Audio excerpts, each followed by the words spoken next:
I'm Regina. Sitting here in my cozy living room, looking at the framed photo of my grandson, Leo, and my son, Ethan, I'm reminded of the long and winding journey we've been through. It's hard to believe that it all started with a simple phone call that shattered my world. It was a sunny morning, and I was in my kitchen, surrounded by the warmth of memories. I was knitting a baby blanket, a labor of love for my first grandchild. The lavender yarn slipped through my fingers as I lost myself in the rhythmic motion. Suddenly, the phone rang. It was Ethan's wife, Lily. Her voice was cold and distant as she informed me that Leo had been born 3 days ago, and only special people were allowed to meet him.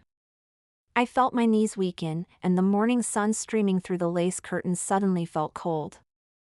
I couldn't believe what I was hearing. I had been looking forward to this moment for so long, and now I was being shut out.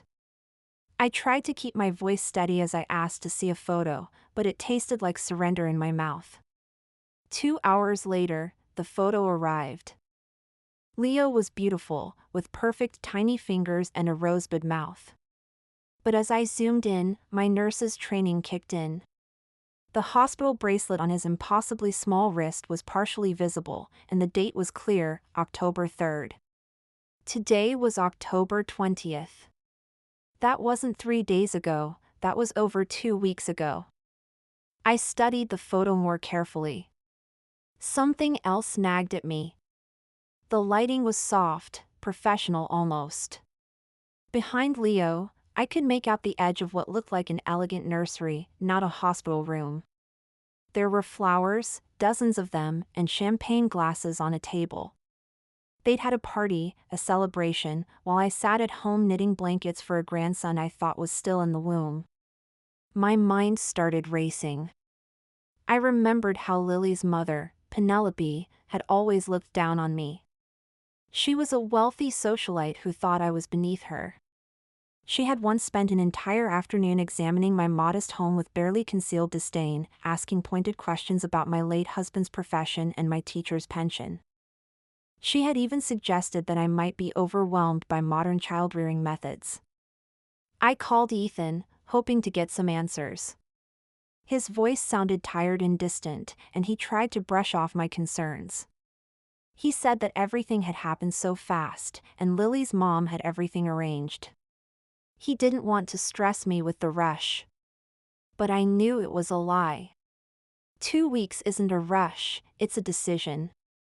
3 days after that phone call, I drove to Ethan's house uninvited. The October rain pelted my windshield as I navigated through the tree-lined streets of the wealthy neighborhood where they lived. Their colonial house stood out, with Lily's white Mercedes and Ethan's BMW in the driveway. The curtains were drawn tight despite the afternoon hour. I knocked on the door, and Ethan answered. The shock on his face told me everything. He tried to block the doorway, but I pushed past him. I held up the bag of frozen casseroles I'd prepared, saying that I remembered how hard those first weeks were.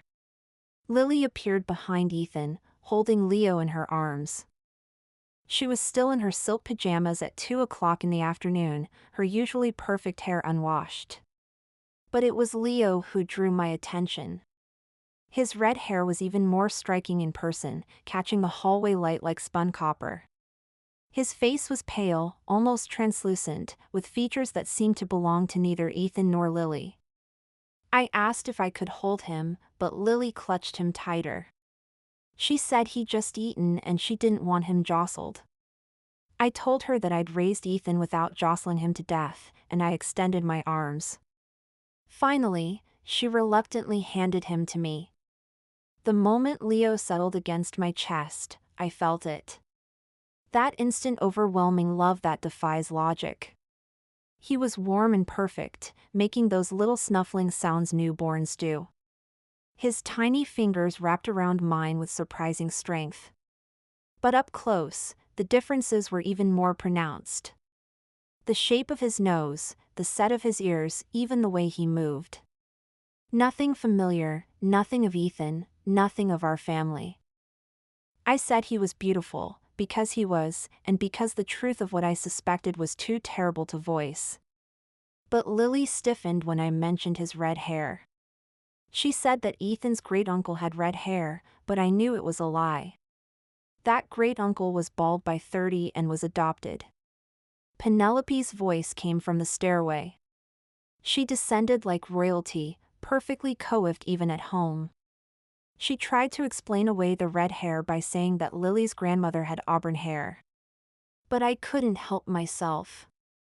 I blurted out that I thought she'd said their family was pure Italian, with dark hair for generations.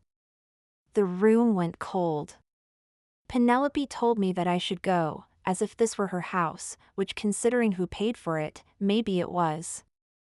I refused, saying that I'd just gotten there and I hadn't seen my grandson. But Lily interrupted, saying that Leo needed his nap and they needed to respect his schedule. I stood slowly, my knees protesting. I asked when would be a better time to see him, but Ethan wouldn't meet my eyes. He said they'd call me, but I knew it was just another lie. As I left, I turned back to Ethan and told him that I loved him and that I was there when he needed me. 6 weeks passed in agonizing silence. I called and texted, but I got no response. I even sent birthday cards for Leo, but they were returned unopened. I started driving past their house at different times, just to catch a glimpse of them.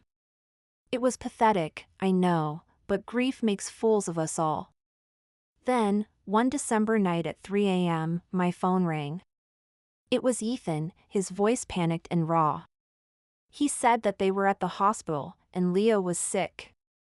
Really sick, and he didn't know what to do.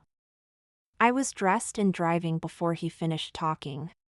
When I got to the hospital, I found Ethan pacing and Lily sitting stone-faced, with Leo limp in her arms. I immediately moved to Leo and assessed him. My decades of nursing experience kicked in, and I could see that he was in serious trouble. He was pale, almost gray, and his breathing was rapid and shallow. The doctors ran some tests and found that Leo had severe anemia. His hemoglobin was critically low, and he needed a transfusion immediately. They started testing the family members for a match, but to everyone's surprise, none of us were compatible. That's when the truth started to come out. The doctor explained that it was unusual for neither parent to match their child's blood type. I knew then that something was very wrong. I asked Ethan and Lily about their blood types, and they told me that Ethan was O positive and Lily was A positive. But Leo's blood type was B positive.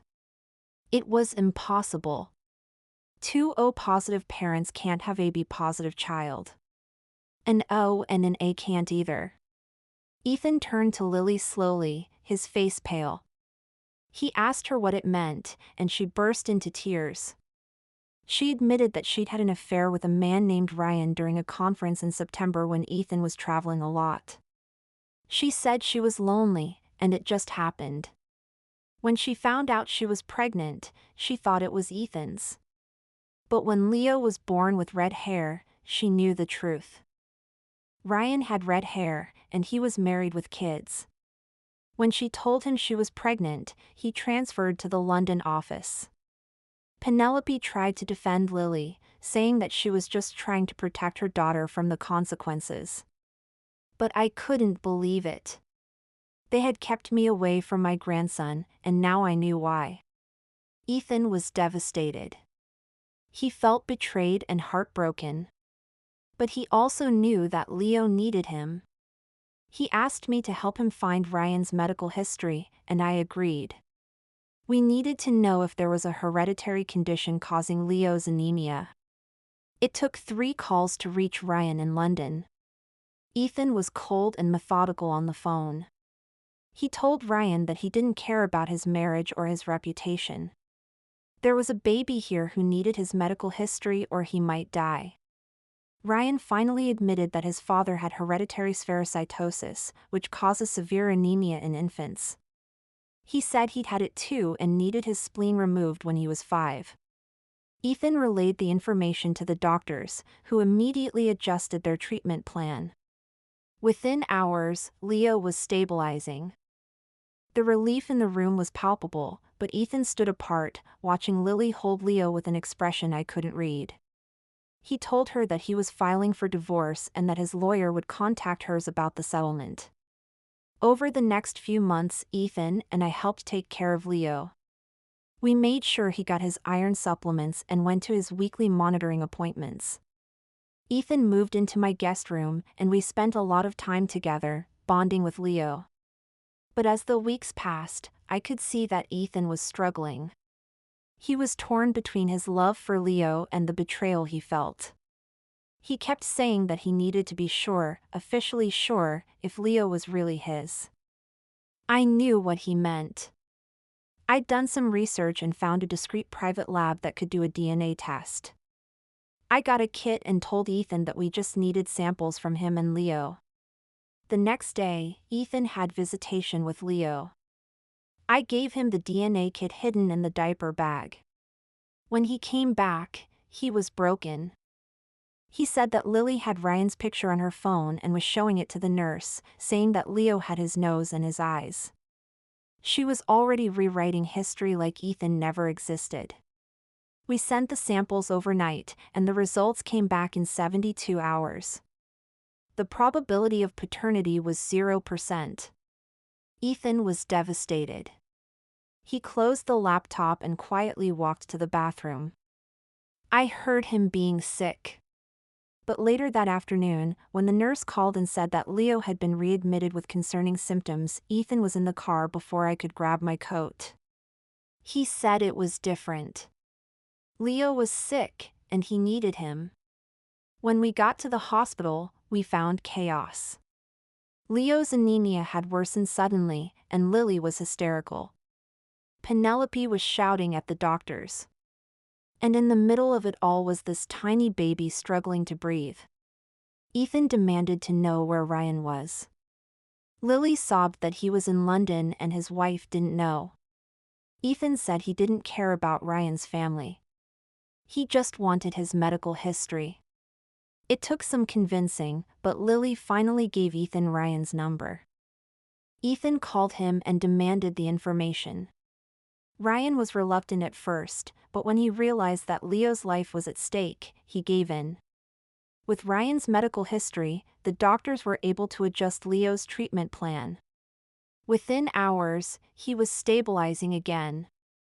Ethan stayed by his side, watching over him and making sure he was okay. As the weeks passed, Ethan and I continued to take care of Leo. We developed a routine, and it started to feel like a family. But Ethan was still struggling with his feelings. He didn't know if he could be a father to a child who wasn't biologically his. One day, Lily called and said that she was moving to New York for a fresh start. She said that Penelope had a condo there, and she was taking Leo with her. Ethan's face went pale, but he didn't say anything. That night, I found Ethan in Leo's nursery.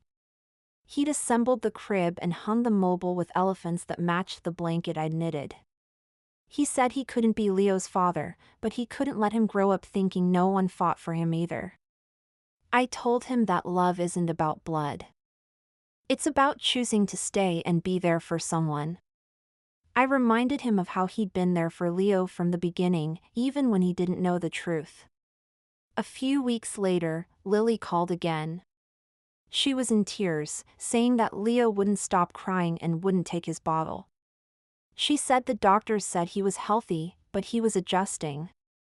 Ethan told her to give it time, but I could see the tension in his shoulders.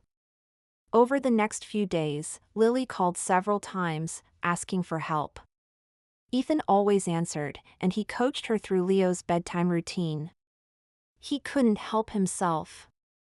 He loved Leo, and he knew that he needed him. One day, Ryan's wife, Sarah, showed up at our door. She was straightforward and honest, and she told us the truth about Ryan. She said that this wasn't his first affair, and there was another child in California that he'd never seen. Ethan absorbed this quietly. He said that he knew Ryan would abandon Leo, just like he'd abandoned the other child. But he also knew that he couldn't just walk away. As the months passed, Ethan and Lily started to work together to take care of Leo. They developed a co-parenting arrangement, and it was working. Ethan was still hesitant, but he was starting to see that he could be a father to Leo, even if he wasn't biologically related. Then, one day, Ethan came to me and said that he wanted to adopt Leo officially. He said that he'd been thinking about it for a long time, and he knew that it was the right thing to do. I was overjoyed. I knew that Ethan loved Leo, and I knew that Leo needed him. We started the adoption process, and it wasn't easy. There were a lot of hoops to jump through, but we were determined. Finally, the day of the adoption hearing arrived. We were all nervous, but we were also excited. The judge listened to our story and reviewed the evidence. She could see the love that Ethan had for Leo, and she could see that Leo needed a stable and loving home. In the end, the judge signed the adoption papers. Ethan was officially Leo's legal father. We all cried, and it was a moment of pure joy. Over the next few years, our family grew and changed. Ethan and Lily continued to co-parent Leo, and they even found their way back to each other. They remarried in a small ceremony in my backyard, with Leo as the ring bearer. Penelope, surprisingly, became a devoted grandmother. She realized that love is more important than blood, and she learned to accept Ethan and Leo as part of the family. Ryan sends a card each Christmas, but that's all. The college fund he set up for Leo grows untouched. Ethan and Lily are determined to provide for Leo themselves. Today, Leo is 7 years old, bright and curious. He knows his story, age-appropriate portions of it. He knows that Daddy Ethan chose to be his father, and he knows that love makes a family, not just blood. As I look at Leo and Ethan playing in the backyard, I'm filled with a sense of pride and gratitude. I know that our family has been through a lot, but we've come out stronger on the other side. Love has triumphed over betrayal, and I know that our story will continue to be written, one chapter at a time.